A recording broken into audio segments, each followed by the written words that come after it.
Can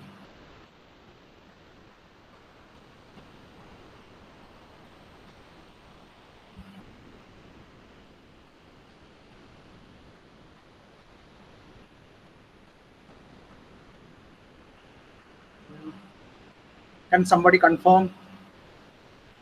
Good evening, everybody. Can somebody confirm that I am audible and my screen is visible?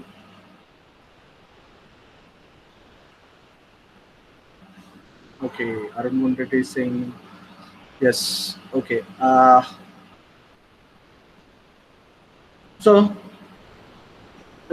if I'm audible and my screen is visible, let us move a bit further. And before going ahead, once again, just revise what we have yesterday discussed. So this is the syllabus of chapter number 5, what we are presently discussing.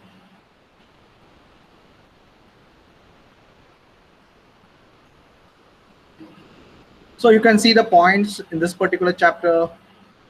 Stages of combustion in SI engines, ignition lag, flame propagation, factors affecting flame speed, abnormal combustion, octane number, highest useful compression ratio, requirements of combustion chambers of SI engines and its types. So these are the points to be covered under this particular chapter.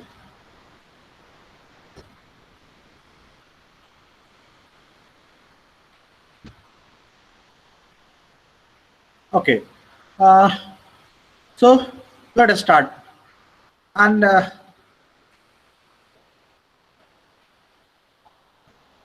so this is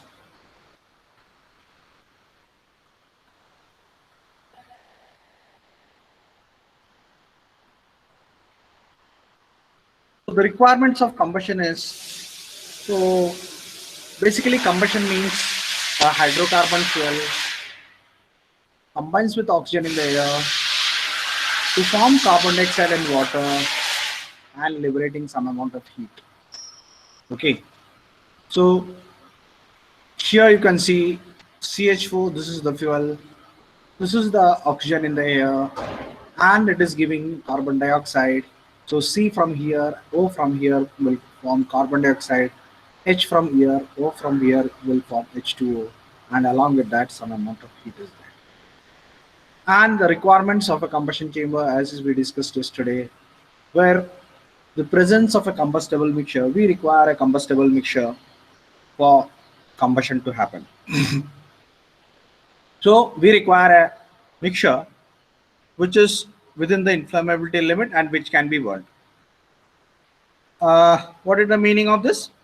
म्हणजे आता आपल्याला चूल पेटवायची आहे, तर combustible fuel पाहिजे.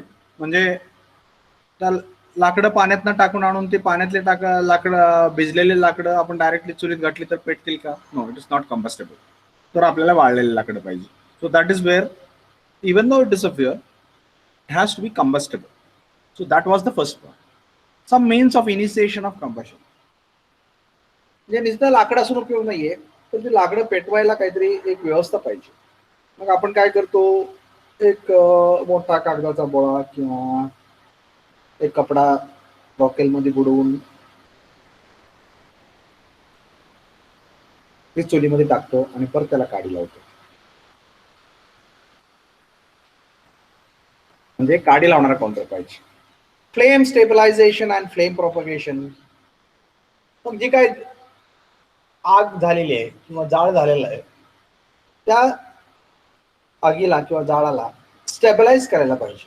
म्हणजे असं आहे का आता पेटते आणि हा पुढच्या क्षणी नाहीये, संपलं, असं नाहीये. It has to sustain. आणि नुसतं सस्टेन नाहीये तर it has to propagate. Flame has to propagate. म्हणजे एकदा एका लाकूड एका बाजूला पेटलं की ती लाकूड पेटत पेटत पेटत पेटत पुढे गेलं पाहिजे. So that is how what you mean by flame propagation. आणि हे करत असताना utilisation of air and fuel present in the combustion chamber. त्यावेळेला आतमध्ये आपण कंबशन चेंबरच्या आतमध्ये जी काही एअर प्रोव्हाइड केलेली आहे आणि जी काही फ्युएल प्रोव्हाइड केलेलं आहे इट हॅज टू बी युटिलाइज्ड, त्याचं युटिलायझेशन झालं पाहिजे, बरोबर, ते वापरले गेले पाहिजे, बरोबर. नाही तर then the combustion is going, आणि तसं जर झालं नाही तर we say the combustion is incomplete. So that is where the importance of utilisation of air and fuel is coming into picture. म्हणजे कारण आपल्याला समजा आता आपण एअर टाकले आता आणि सीआय इंजिन असं कन्सिडर करूया, तर आपण काय केलंय ते एअरला कॉम्प्रेस केले, म्हणजे त्याच्यावर थोडीशी एनर्जी खर्ची केली. कशासाठी? तर त्याला गरम करण्यासाठी. We are compressing it in order to make it hot, बरोबर. म्हणजेच काय, एसआय इंजिन मध्ये पण आपण तशाच प्रकारे आपण त्याला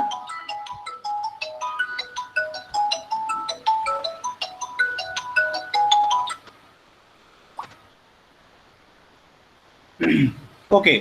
तर utilization of air and fuel in the combustion chamber. So these were the requirements. Moving ahead, we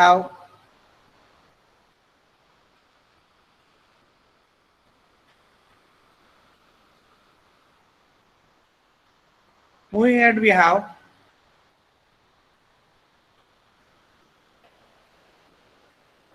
theoretical combustion कसं होतं. तर हे तुमचं थेरॉटिकल कंबशन होतं. तर थेरॉटिकल कंबशन म्हणजे काय, ए टू बी कॉम्प्रेशन आहे, कॉम्प्रेशन होतंय, बरोबर. पिस्टन बीडीसी कडून टीडीसी कडे चाललंय आणि कॉम्प्रेशन ऑफ द चार्ज होतंय.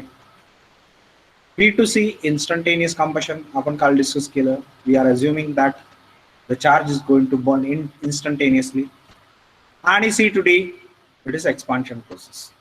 तर हे झालं तुमचं थेरॉटिकल. परंतु ऍक्च्युली असं होत नाहीये, ऍक्च्युली काहीतरी वेगळं होतं. तर काय वेगळं होतंय? So that is what we discuss as actual PV diagram. So let us discuss actual PV diagram.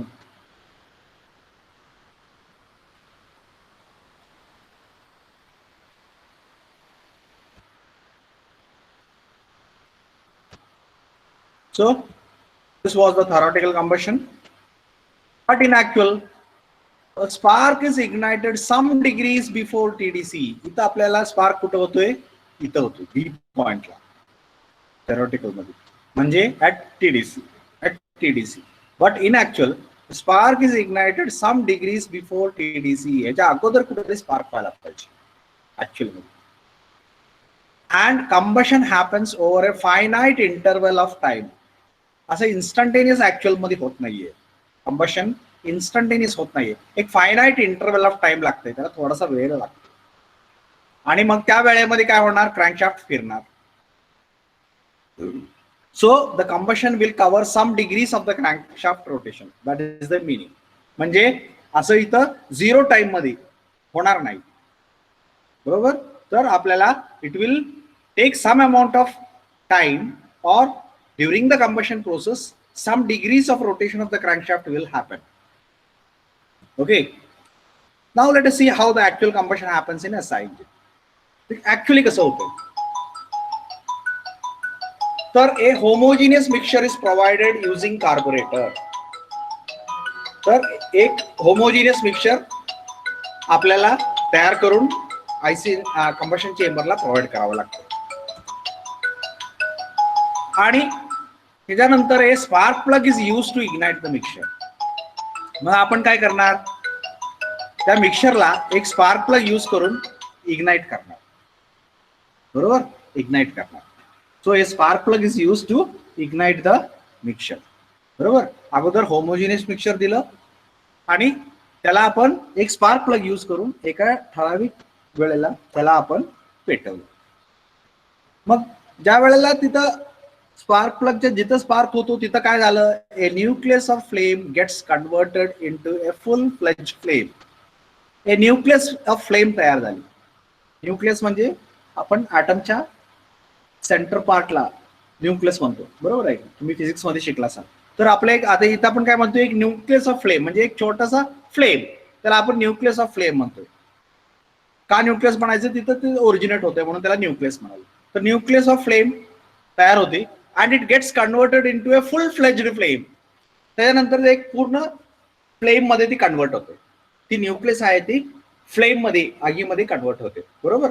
काड्याची पेटीची आग किती एवढीशी, परंतु आपण त्या बोळ्याला लागले की ती पूर्ण पेटायला लागतं. So A nucleus converted into a full fledged flame. That is the meaning. Okay. So पहिल्यांदा होमोजिनियस मिक्सचर दिलं आणि त्या होमोजिनियस मिक्सचर मध्ये आपण एक स्पार्क प्लग बसवला होता आणि त्या स्पार्क प्लगच्या टिपला कुठेतरी स्पार्क झाला आणि जिथं स्पार्क झाला तिथं काय झालं, एक न्यूक्लियस ऑफ फ्लेम तयार झाली. न्यूक्लियस ऑफ फ्लेम तयार झाली आणि that nucleus of flame is getting converted into a full-fledged flame. आणि मग ती फ्लेमचं काय होतंय, flame travels across the combustion chamber. ती फ्लेम काय होते, travels across the combustion chamber, through out the combustion chamber. जिथून ती फ्लेम तयार झाले तिथून सर्व दिशामध्ये ते प्रवास करते फ्लेम. म्हणजे आपण जसं काल म्हणालो, वणवा जिथून पेटला तिथंच थांबला का नाही, तर तो सरकत सरकत सरकत सरकत चौ बाजूने चौ दिशेने तो सरकत सरकत गेला. Okay, so the flame is going to travel throughout the combustion chamber and it is going to consume all the fuel inside the combustion chamber. Okay, so we have a nucleus of flame getting converted into a full-fledged flame and the flame is traveling across the combustion chamber. आणि ज्या वेळेला तो travel करतोय, what it is ensuring that almost all air and fuel is consumed. म्हणजे theoretically सगळं air आणि सगळं fuel consume करायला पाहिजे, परंतु ऍक्च्युअली सगळं होत नाही. बरोबर. That is a different thing. पण अपेक्षित काय आहे, ensuring all air and fuel is consumed. सगळी एअर आणि सगळी फ्युएल कन्झ्युम झाली पाहिजे. Okay. So that is what is expected to happen when the flame is travelling inside the combustion chamber.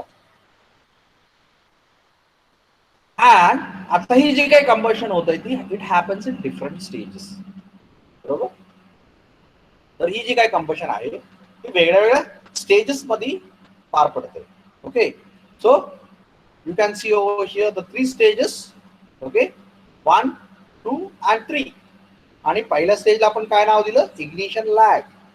Second स्टेजला काय नाव दिलं, फ्लेम प्रोपगेशन स्टेज और प्रोपगेशन ऑफ फ्लेम स्टेज. आणि थर्ड स्टेज आपण नाव काय दिलं, आफ्टर बर्निंग. बरोबर. तर आपण म्हणालो ऍक्च्युअल कंबशन कर्व आहे, कंबशन कर्व आहे तो हा. बरोबर. आणि याला आपण काय म्हणालो, मोटरिंग कर्व म्हणालो. मोटरिंग कर्व म्हणालो. तर आता A B C D point आपण मागच्या स्लाइड मध्ये पण बघितलं आणि इथं सुद्धा आहे. इथं सुद्धा ए टू बी आहे. तर या ए टू बी ला आपण आता फर्स्ट स्टेज म्हणतो. बी टू सी आहे, याला आता आपण सेकंड स्टेज म्हणतो. आणि after C to D is what you call as after burning. बरोबर. तर ए टू बी ला आपण इग्निशन लॅग म्हणालो, बी टू सी ला फ्लेम प्रोपगेशन स्टेज म्हणालो आणि third stage C to D ला आपण आफ्टर बर्निंग स्टेज असं म्हणालो. तर अशा प्रकारे आपलं जी काही कंबशन आहे ती वेगळ्या वेगळ्या 3 स्टेजेस मध्ये होणार आहे. 3 स्टेजेस मध्ये होणार आहे. Okay. So our combustion is going to happen in 3 different stages. So this is how the combustion takes place in SI engine. तर मला वाटतंय या पॉइंट पर्यंत आपण काल डिस्कस केलं. बरोबर. सो आपल्याला एक कार्बोरेटर लागतोय मिक्सचर प्रोव्हाइड करण्यासाठी. एक स्पार्क प्लग आपण दिलं, मग आपण एक स्पार्क प्लग वरून स्पार्क दिलं. जिथं स्पार्क दिलं तिथं न्यूक्लियस तयार झाली. जिथं न्यूक्लियस तयार झाल्यानंतर त्याचं फ्लेम मध्ये कन्वर्ट झालं. जी काही फ्लेम आहे ती तयार झालेली ती सर्व बाजूने प्रवास करणार. Okay. It is going to travel across the combustion chamber. आणि ज्या वेळेला ती प्रवास करते, so it is going to ensure that all air and fuel is going to be consume. Okay. And combustion happen. आणि ही जी काही कंबशन प्रोसेस आहे ती वेगळ्या वेगळ्या स्टेजेस मध्ये होतं आणि ती स्टेजेस इथं दाखवलेले आहेत. So this is how the combustion takes place in SI engine. आणि अशा प्रकारे तुमचं एसआय इंजिन मध्ये कंबशन होतं.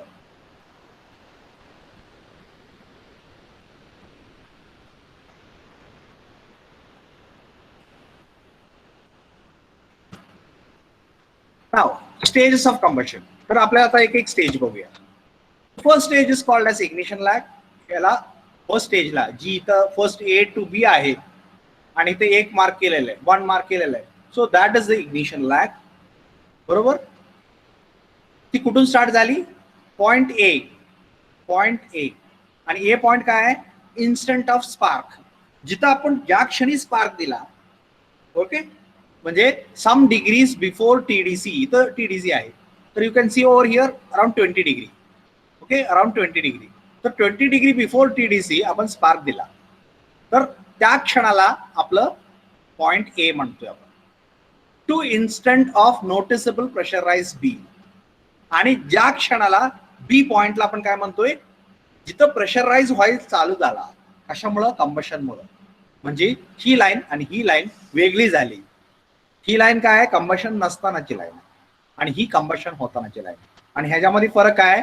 तर कंबशन झाल्यामुळं प्रेशर वाढायला चालू होईल, आणि इथं कंबशन संपलं होत नसेल तर ही लाईन खाली जायला चालू होईल. बरोबर. तर त्या पॉइंटला आपण पॉइंट बी म्हणतो. तर ज्या पॉइंट पासून स्पार्क झालं, त्या पॉइंट पासून ज्या पॉइंटला प्रेशर वाढायला चालू झालं, actually pressure starts rising to a noticeable level. Okay, so that the interval between this two point is what you call as ignition lag. तर याला आपण म्हणजे ए टू बी ला आपण इग्निशन लॅग असं म्हणाल. What actually happens during this stage? या stage मध्ये म्हणजे इग्निशन लॅग पिरियड मध्ये नक्की काय होतं? Molecules of fuel are heated up to self-ignition temperature. काय झालं? आपण स्पार्क दिला. बरोबर. स्पार्क म्हणजे काय? It is one form of heat. बरोबर. आपल्याला टेम्परेचर दिली, त्याच्यामुळे काय झालं? त्या रिजन मधल्या, ज्या रिजन मध्ये स्पार्क झाले, त्या रिजन मधले जी काही मॉलिक्युल्स आहेत त्यांना उष्णता मिळाली, हीट मिळाली. So they get heated up. So the fuel molecules are getting heated up to self-ignition temperature. कुठल्या लेवल पर्यंत हीट होणार? Self-ignition temperature. What is self-ignition temperature? The temperature at which that particular molecule or substance is going to burn on its own is called as self-ignition temperature. ज्या टेम्परेचरला ती वस्तू पेटायला चालू होईल, so that particular temperature is called as self-ignition temperature on its own. Okay, स्वतःहून पेटायला चालू होईल. जसं आपण मागं आपण उदाहरण बघितलं होतं की एक कागद घ्यायचा, त्याच्यावर आपण एक लेन्स धरायची, आपण करतो बघा, आणि त्याच्यावर सूर्यप्रकाश आपण केंद्रित करतो. So we focus the light on the sun rays on the paper. मग थोड्या वेळाने काय होईल? So that white paper changes its color to brownish color, and at one particular stage the paper starts burning. So when it is changing the color, actually what is happening? It is getting heated up. But it is getting heated up. त्याचा temperature वाढायला लागले, त्यामुळे त्याचा colour change झाला. आणि मग एका स्टेजला टेम्परेचर एवढ्या लेवलला पोहोचते की the temperature of the paper becomes higher than self-ignition temperature or equal to self-ignition temperature, and at that particular temperature paper starts burning. त्या क्षणाला तो पेपर बर्न व्हायला चालू होईल. Okay, so that is what is going to happen. So molecules of the fuel are getting heated up. म्हणजे जिथं spark झाला तिथल्या मॉलिक्युल्स काय होत आहेत? गरम होत आहेत. आणि किती प्रमाणात गरम होत आहेत? To the self ignition temperature of the fuel. Okay, gets ignited by the spark, आणि त्यामुळे ती पेटायला चालू होते. बरोबर. स्पार्क झाल्यामुळं ते पेटायला चालू झाले. Produce a self propagating nucleus of flame. आणि मग तिथं आगीचा एक न्यूक्लियस तयार झाला, फायरचा एक न्यूक्लियस बॉल तयार झाला. बरोबर. जसं आपण आकाशात बघितल्यानंतर एक तारा दिसतं, तिथं पर्टिक्युलर तारा आहे, आजूबाजूला काय नाही, तशा प्रकारे त्या स्पार्कच्या ठिकाणी फक्त स्पार्क जिथं झालाय तिथल्या मॉलिक्युल्स आता पेटल्या. So we call it as a nucleus of flame. तर एक न्यूक्लियस ऑफ फ्लेम तयार झालं. ओके, आणि ती न्यूक्लियस ऑफ फ्लेम कसा आहे? सेल्फ प्रोपगेटिंग, म्हणजे स्वतःहून पसरणार आहे आता. Okay, it is going to propagate on its own depending on the physical and chemical characteristics of the fuel. म्हणजे जी काय फिजिकल कंडिशन्स आहेत, टेम्परेचर, प्रेशर, हे फिजिकल पॅरामीटर्स झाले, आणि केमिकल म्हणजे फ्युअलचे characteristics. Depending on the physical and chemical characteristics of the fuel, the flame is going to propagate inside the combustion chamber. Okay, so our flame, whatever has been formed due to the spark is going to propagate. So depending on the physical and chemical characteristics of the fuel, and also depending on the quality of air fuel mixture. नुसतं physical आणि chemical characteristics नाही, physical characteristics कुठल्या कुठल्या होत्या, तर किती pressure आहे, किती टेम्परेचर आहे, वगैरे वगैरे. केमिकल कॅरेक्टरिस्टिक कुठल्या कुठल्या होत्या, ती फ्युअल मध्ये काय आहे, बरोबर, तुम्हाला केमिस्ट्रीमध्ये शिकलाय तुम्ही, बरोबर.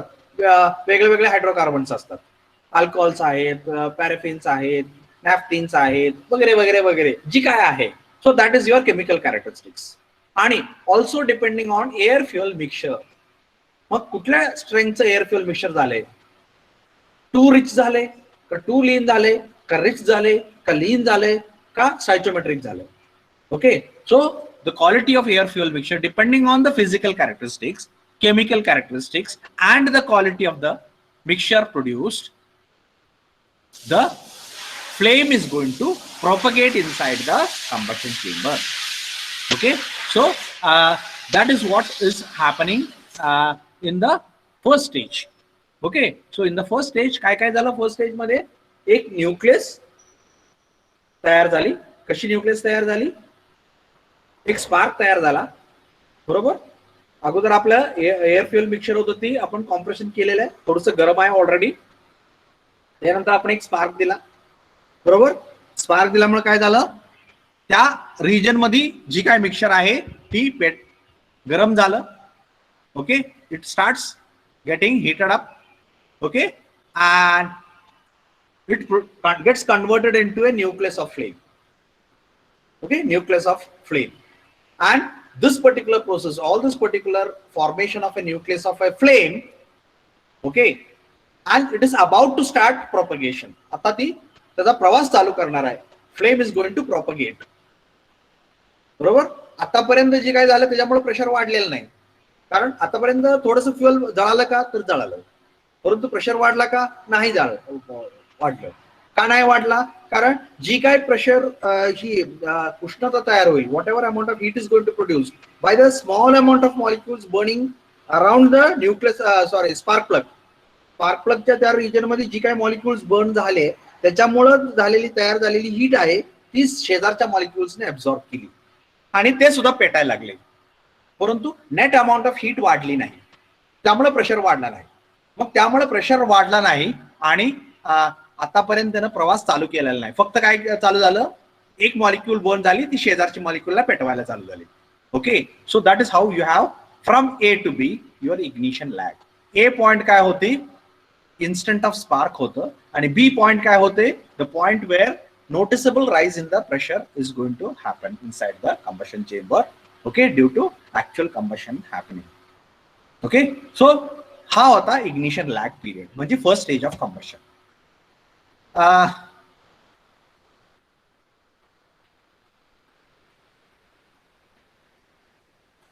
So this was your first stage.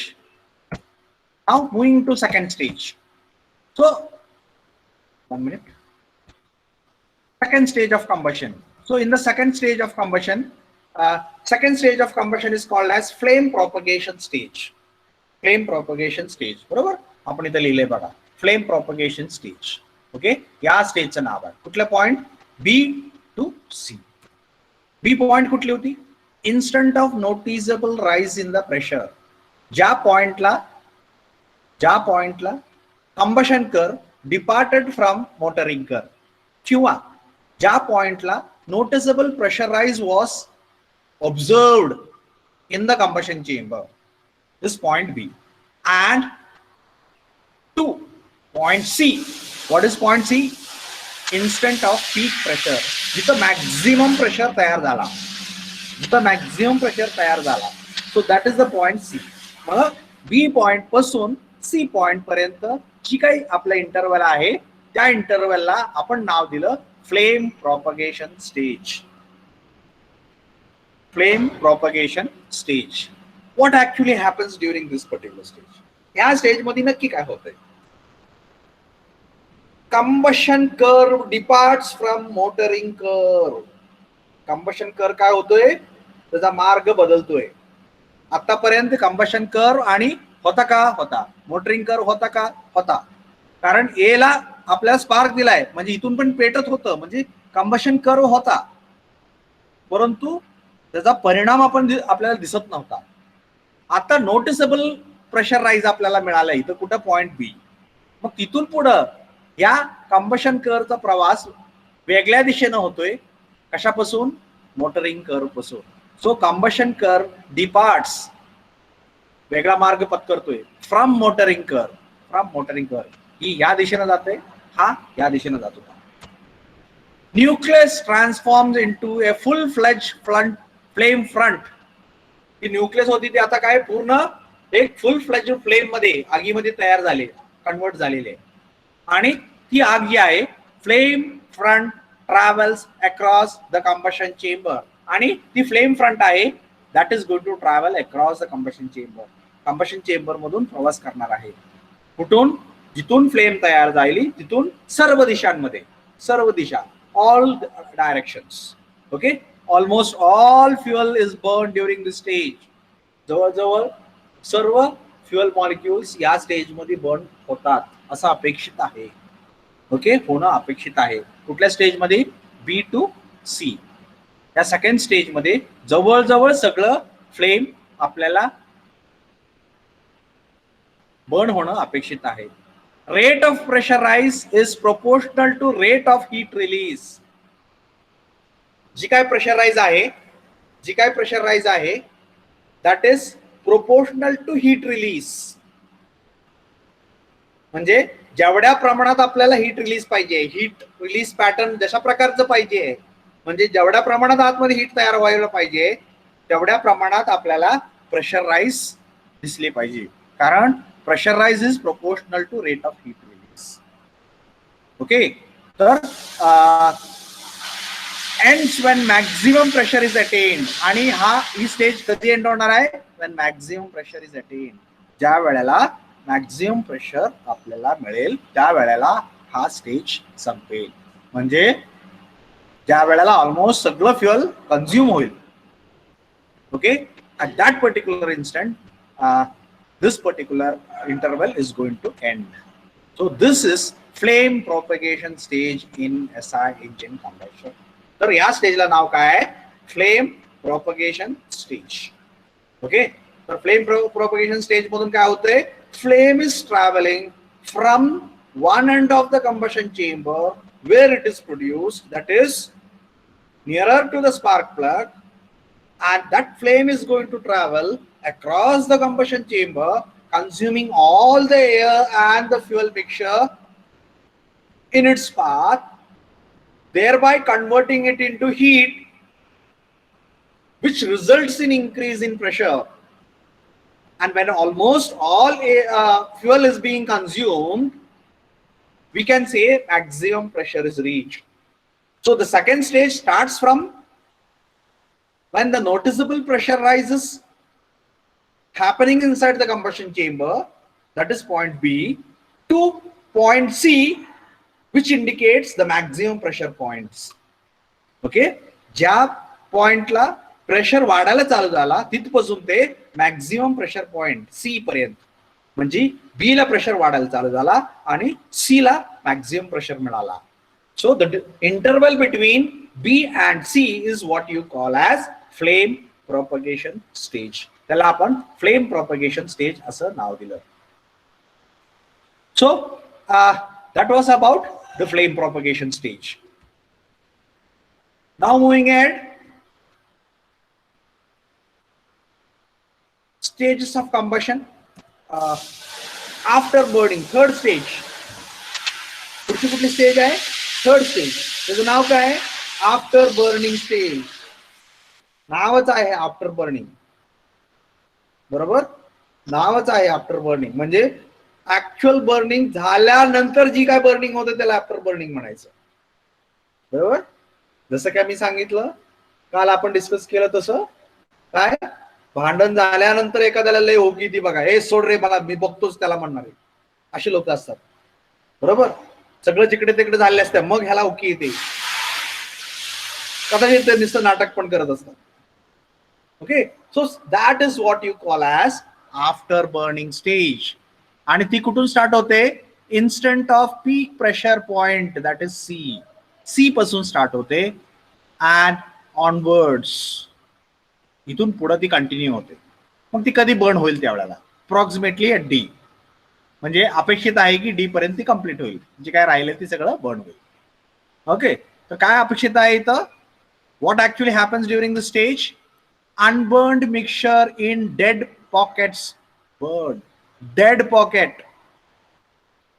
Okay, तर डेड पॉकेट कशाला म्हणायचं? तर इथं बघा, इथं या कोपऱ्यामध्ये थोडंसं मिक्सचर राहिलं, इथं या कोपऱ्यामध्ये थोडंसं मिक्सचर राहिलं, इथं या कोपऱ्यामध्ये थोडंसं मिक्सचर राहिलं, बरोबर? इथं या कोपऱ्यामध्ये थोडंसं मिक्सचर राहिलं, इथं थोडंसं मिक्सचर राहिलं. तर ह्या मिक्सचरचं काय होईल? तर इथं समजा इथं मिक्सचर आहे, तर ह्याची हीट याला पण जाते, ह्याला पण जाते, ह्याला पण जाते. म्हणजे compare to the temperature of the mixture of the combustion chamber in this region, the mixture in this region will be cooler. आणि त्यामुळे काय होतंय की ज्या वेळेला सेकंड स्टेज मध्ये बाकीचे मॉलिक्युल्स बर्न होत आहेत, त्यावेळेला इथल्या मॉलिक्युल्स कदाचित बर्न होत नाहीत. का? कारण त्यांच्याकडे तेवढी हीट नसते, ते सेल्फ इग्निशन टेम्परेचर पर्यंत पोहोचू शकले नाहीत, म्हणून ते बर्न झाले नाहीत. परंतु ज्या वेळेला सगळ्या मॉलिक्युल्स कंबशन चेंबर मधल्या बर्न झाल्या, सेकंड स्टेज संपून गेलं. आता त्यावेळेला कंबशन चेंबर मध्ये भरपूर प्रमाणात हीट तयार झालेली आहे. And due to that this molecules also get sufficient amount of heat and they reach self ignition temperature. मग ज्या वेळेला ते सेल्फ इग्निशन टेम्परेचरला पोचतील, त्या वेळेला ती बर्न व्हायला चालू होती. Okay, so piston is already moving towards BDC. परंतु काय झालेलं आहे? Piston already has started its motion from TDC to BDC. BDC कडे ती मूव्ह व्हायला लागलंय. No contribution in the power production. जरी ही मॉलिक्युल्स बर्न होत असली तरी सुद्धा त्याचं पॉवर प्रोडक्शन मध्ये कॉन्ट्रीब्युशन येत नाही. Okay, this is after burning in SI engine combustion. तर याला आपण या स्टेजला आपण काय नाव दिलं? After burning stage in case of SI engine. बरोबर, एसआय इंजिन मधला आफ्टर बर्निंग स्टेज म्हणजे हा. Okay, so I hope everybody understood. Anybody have any doubt related to different stages of combustion in SI engine? 3 stages आपण discuss केले. So the question in the examination here will be with a neat sketch explain the different stages of combustion in SI engine. कुठले stage होते? Ignition lag, flame propagation stage आणि third after burning stage. आणि कुठल्या stage मध्ये काय होणार हे आपल्याला सांगता आलं पाहिजे. Okay, so that was about second stage of combustion, that is flame propagation stage. Now moving ahead,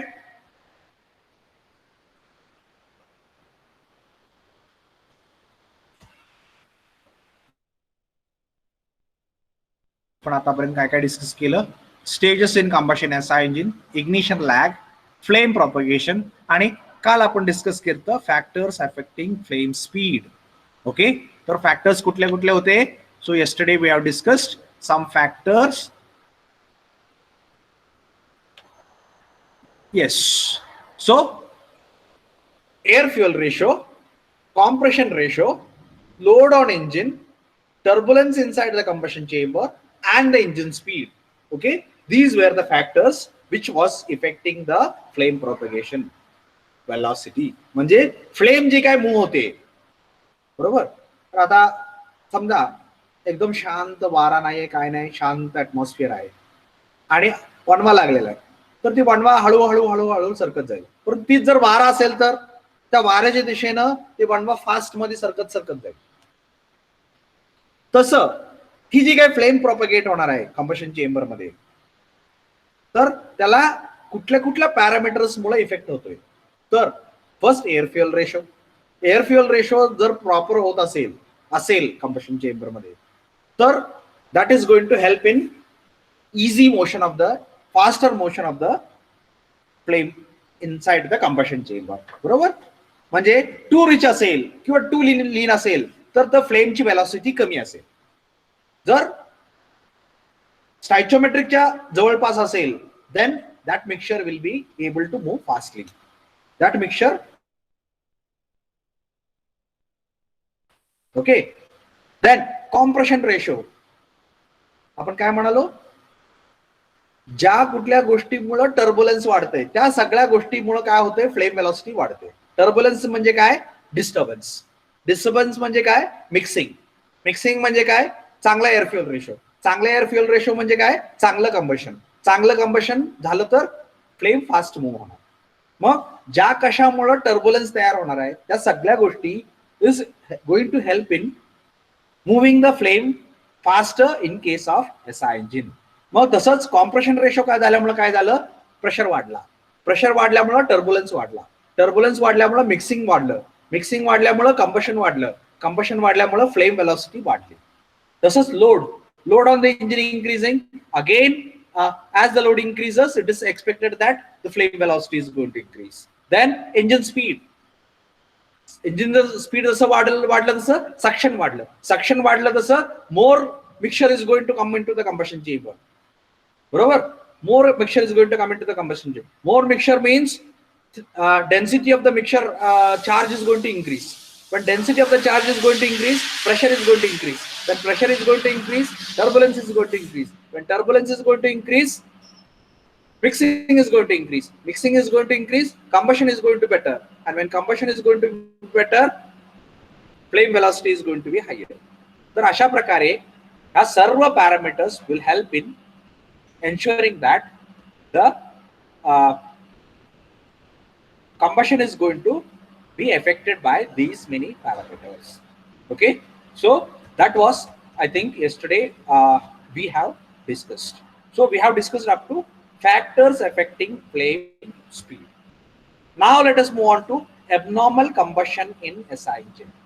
तर ॲबनॉर्मल कंबशन समजण्यासाठी आपल्याला पहिल्यांदा नॉर्मल कंबशन काय आहे समजावं लागेल आणि त्यानंतर आपण ॲबनॉर्मल काय आहे बघू. बरोबर. सो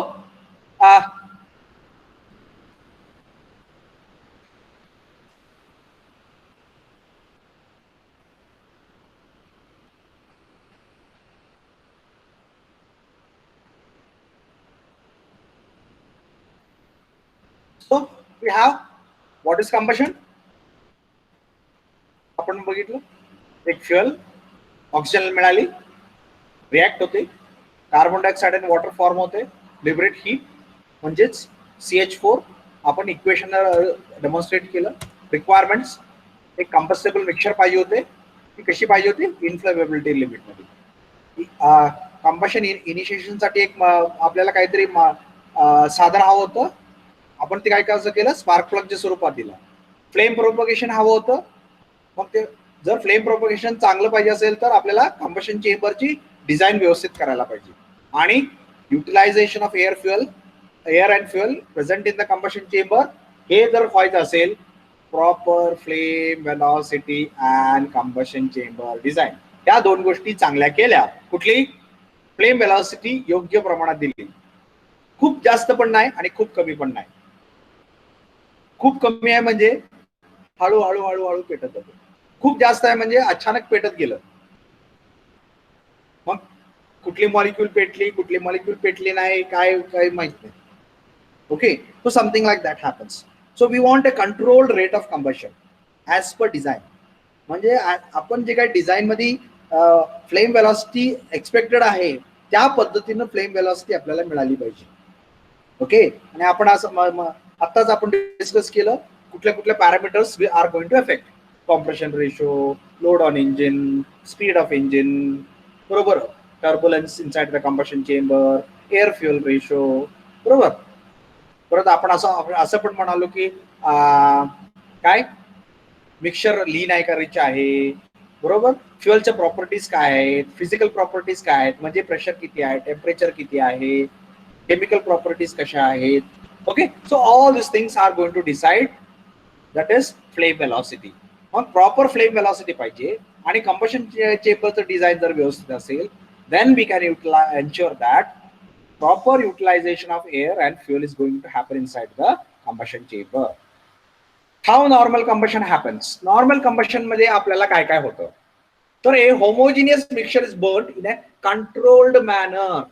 काय होतं नॉर्मल कंबशन म्हणजे, होमोजिनियस मिक्सचर आपल्याला एक कंट्रोल्ड पद्धतीनं, ओके, म्हणजे ज्या पद्धतीनं आपण त्याला पेटणं अपेक्षित आहे त्या पद्धतीनं ती पेटतंय, कंट्रोल्ड मॅनर मध्ये पेटतंय. बरोबर, म्हणजे आपण त्याला कंट्रोल करू शकतो. एकदम भडका उठालाय का, स्फोट झालाय का, नाही. एकदम हळूहळू पेटतंय का, नाही. तर आपण त्याला एक डिझाईन केले की एवढ्या वेलॉसिटीनं फ्लेम ट्रॅव्हल झाली पाहिजे, तर त्या पद्धतीनं ते कंट्रोल्ड मॅनर मध्ये पेटतंय. Nucleus of flame gets converted into full fledge flame stage 1 मध्ये. Flame travels across the combustion chamber second stage मध्ये झाली पाहिजे. आणि unburn mixture in the dead pockets is burn in third stage. तर normal combustion मध्ये अशा प्रकारे गोष्टी होत राहतात.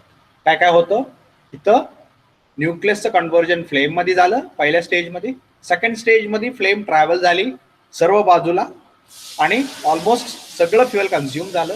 आणि थर्ड स्टेजला थोडंफार इकडे तिकडे कुठं मिक्सचर राहिला असेल तर तो बर्न होईल. So that is what is normal combustion. हे नॉर्मल कंबशन अशा प्रकारे होतं. So this is how the normal combustion takes place in a science. तर हे नॉर्मल कंबशन आहे. मग आता आपला ॲबनॉर्मल कंबशन कसं आहे. So abnormal combustion, flame generated by spark plug travels across the combustion chamber. आपण या पहिल्यांदा हे इथं वरती दाखवलं हे नॉर्मल आहे आणि खाली ती दाखवलं ती ॲबनॉर्मल आहे. बरोबर, नॉर्मल मध्ये बघा आपल्याला इथं कुठेतरी स्पार्क दिला, इथं कुठेतरी combustion curve departed from motoring curve आणि त्यानंतर वाढत वाढत वाढत गेला, एक मॅक्झिमम प्रेशरला पोहोचलो आणि त्यानंतर आफ्टर बर्निंग. बरोबर, ही पॉइंट होती टीडीसी. तर बीडीसी टीडीसी बीडीसी. तर या टीडीसीचे अराउंड 20 डिग्री अगोदर आपण काय 20 असेल 25 असेल जे काय आपल्या डिझाईन प्रमाण असेल त्या पॉइंटला आपण स्पार्क दिला. तर इथं ए, इथं कुठेतरी बी, इथं कुठेतरी सी आणि इथं कुठेतरी डी असेल. Okay, so this is your normal combustion. हे झालं नॉर्मल कंबशन. आणि हीच नॉर्मल कंबशन आपण सिलेंडरच्या आतमध्ये दाखवतोय. Okay, flame generated by spark. इथं आपल्याला स्पार्क प्लग लावला, इथं स्पार्क प्लग लावला आणि त्याच्यामुळे काय झाले, एक फ्लेम तयार झाली, न्यूक्लियस ऑफ फ्लेम तयार झाली. आणि nucleus of flame get converted into a full fledged flame. एक पूर्ण स्वरूपातली फ्लेम तयार झाली. न्यूक्लियसचं रूपांतर फ्लेम मध्ये झालं. Okay, the flame generated by spark travels across the combustion chamber and that flame is going to travel across the combustion chamber. ते वाढत वाढत म्हणजे सरकत सरकत पुढे फ्लेम सरकत सरकत जो बाजूने सरकते बघा. बरोबर, सो ही आपण इथं बसवलाय. हा जर इथं असेल तर हे असं असं चौ बाजूला, या बाजूला पण पसरेल, या बाजूला पसरेल, या बाजूला असं सगळीकडे पसरेल. आपण स्पार्क प्लग एका कोपऱ्यात बसवला म्हणून आपण असं दाखवतो याला. Okay, so this is a flame travelling. Flame travel होते इथं. बरोबर, आणि ही फ्लेम ट्रॅव्हल आपण अशा प्रकारे डेमॉन्स्ट्रेट केले. Okay, so the flame generated by spark travels across the combustion chamber. End mixture get compressed by the flame front. आणि इथं काय होते बघा, हे ज्या वेळेला फ्लेम इकडे सरकत असेल त्यावेळेला इथलं मिक्सचर जे आहे तिथपर्यंत अजून आग पोचलेली नाही, हीट पोचलेली नाही, अजून तिथपर्यंत फ्लेम पोचलेलं नाही. परंतु इथं काय होतंय, ही जी मिक्सचर आहे ज्या वेळेला बर्न होते, so the liquid fuel is getting converted into gases. बरोबर, आपण ऑलरेडी डिस्कस केलं. त्यामुळे काय झालं, इथलं व्हॉल्यूम वाढलं. आता हे व्हॉल्यूम वाढल्यामुळे काय झालं, अगोदर जी काही इथं होतं त्याच्यापेक्षा जास्त व्हॉल्यूमचे गॅसेस इथं तयार झाले आणि त्यामुळे काय झालं, इथं प्रेशर वाढला. आता ह्या प्रेशरमुळे काय झालं, या मिक्सचर मध्ये सुद्धा प्रेशर वाढला. So the end mixture get compressed by the flame front. आणि याचा आपल्याला कसं याचा इफेक्ट कसा दिसतोय, द फ्लेम फ्रंट. या पॉइंटला आपण फ्लेम फ्रंट म्हणतो. म्हणजे ज्या लाईनच्या मागच्या बाजूला बर्न्ड गॅसेस आहेत आणि पुढच्या बाजूला मिक्सचर आहे, अनबर्न मिक्सचर आहे, त्याला आपण फ्लेम फ्रंट म्हणतो. बरोबर, तर ह्या फ्लेम फ्रंट मुळे काय होतंय की ही फ्लेम फ्रंट जशी जशी पुढे सरकत जाईल तसं तसं पुढे असलेल्या मिक्सचरला ती दाबत दाबत दाबत त्याचं कॉम्प्रेस करत करत करत जाते. बरोबर, कॉम्प्रेस करत करत करत जाते. So the end mixture is getting compressed by the flame front in the combustion chamber. बरोबर. तर कंबशन चेंबर मध्ये फ्लेम फ्रंट जी आहे ती काय करते, it is compressing the end mixture. एंडचं जे मिक्सचर आहे, शेवटचं जे मिक्सचर आहे, इथं आपण स्पार्क प्लग लावलाय, तर या मिक्सचरला, इथल्या मिक्सचरला आपण एंड मिक्सचर म्हणतो. तर end mixture is getting compressed by the flame front. बरोबर. आणि ही फ्लेम ट्रॅव्हल होत होत होत होत इथपर्यंत गेली, नो प्रॉब्लेम, अशा प्रकारे बर्न झालं, तर आपण त्याला नॉर्मल कंबशन असं म्हणणार.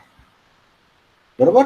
परंतु ॲबनॉर्मल कंबशन मध्ये काय होतंय, end mixture reaches self ignition temperature. इथली जी मिक्सचर आहे त्याचं काय झालं, ते कॉम्प्रेशन झाल्यामुळे, कॉम्प्रेशन झालं, आपण त्याला कॉम्प्रेस केलं ना, ह्यानं ह्या फ्लेम फ्रंटनं त्याला दाबलं. So what happens?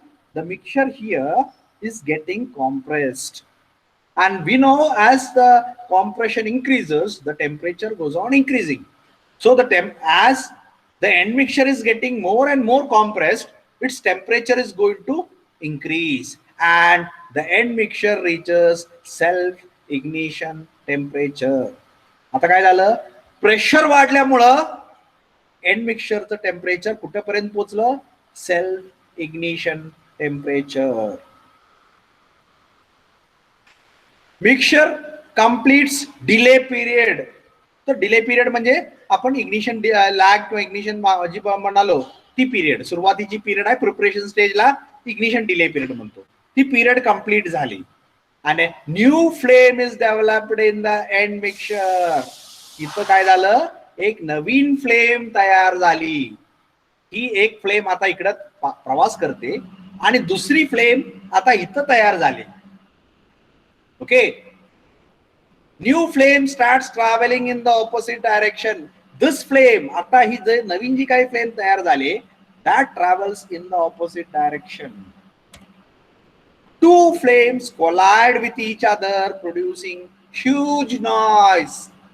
आता काय झालं, this flame which was traveling, according to this figure I am saying, this flame which was traveling in the right side, and another flame which has been produced by burning of the end mixture and reaching the self ignition temperature.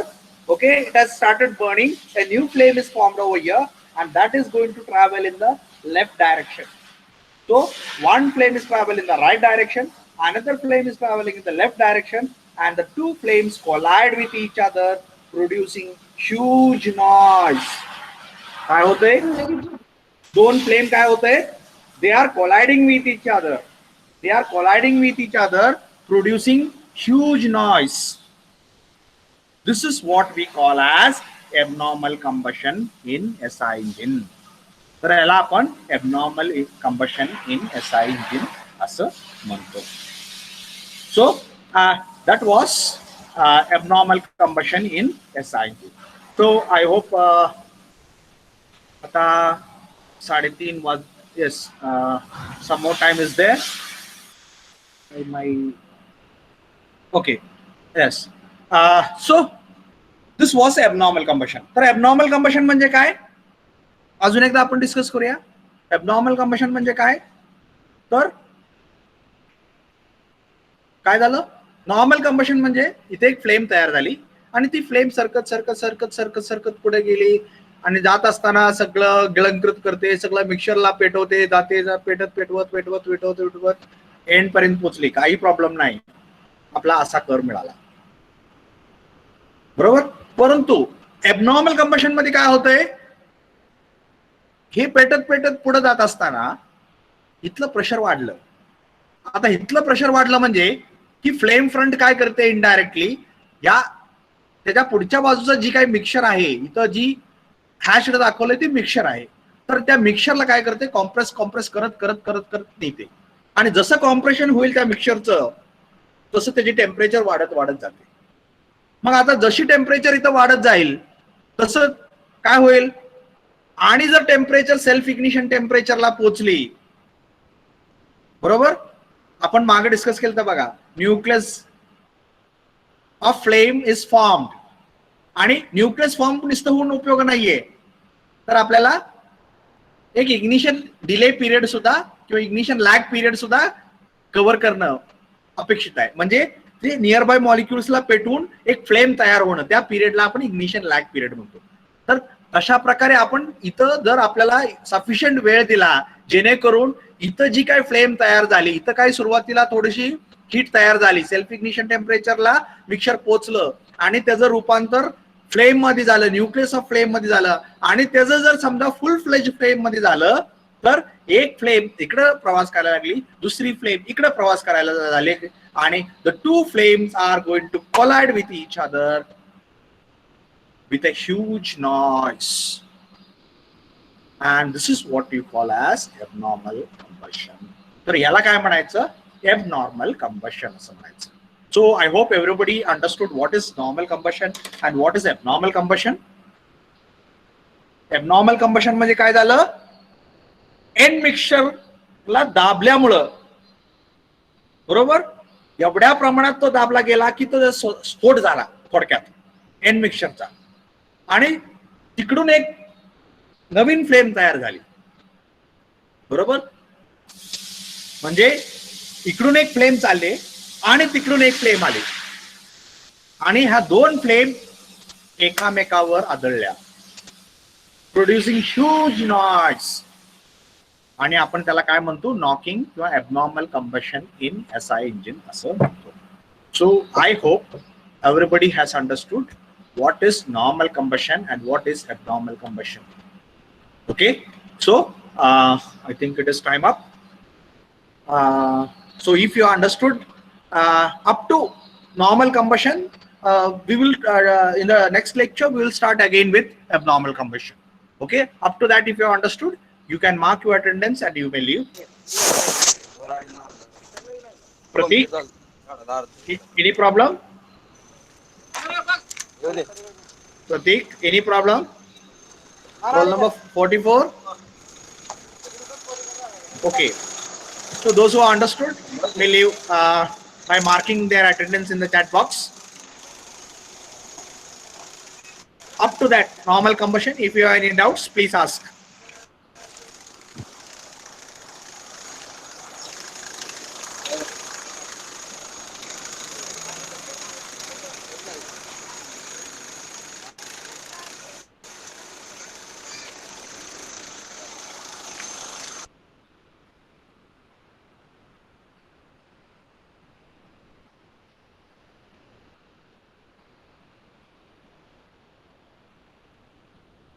So any doubt? If you don't have a doubt, yeah, you may leave. No problem. You can mark your attendance and you may leave.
Vaishnavi Birazdar, are you able to hear me?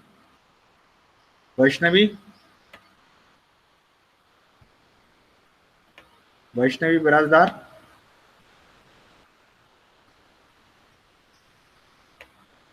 I think she has left. Bagal, Prajwal? Prajwal Bagal? No problem. Okay, then thank you. I think everybody has left. So we'll stop the lecture today here.